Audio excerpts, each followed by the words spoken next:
Hello, dear friend. Today we are going to discuss the Emily Dickinson's poem "Success is Counted Sweetest." The text of this poem is: Success is counted sweetest by those who never succeed. To comprehend an actor requires sorest need.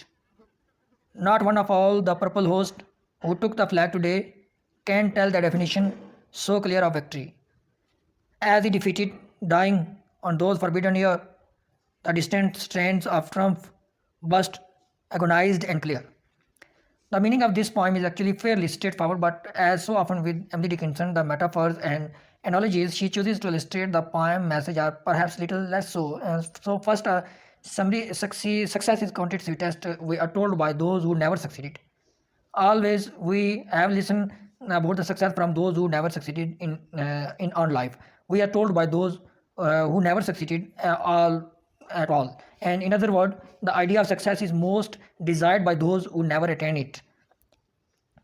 Think of fame or rich as example of success is contemporary life. Many people who get them realize they don't provide constant happiness and are not as sweet as they appeared when they were out of reach and we were still striving for them. And though having enough money in the bank and to pay the bills doesn't hurt. Dickinson then uses the example of nectar building on the idea of sweetest. She began the poem with bees go in search of nectar so they can make honey, and Dickinson suggests that those who crave and are to collect the sweet substance understand it best. In other words, we appreciate the value of something only when we lack it.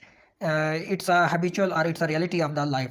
To offer a slightly less grand analogy of our own, anyone who has shopped while hungry or imagine a nice cold drink on a hot day knows that this is true, and we creatures of instinct. As soon as we have something, we cease to want it, and our relationship to it change. The fact that in English the word want is used to mean both a desire for something and lack of something reminds us of how aware we of this.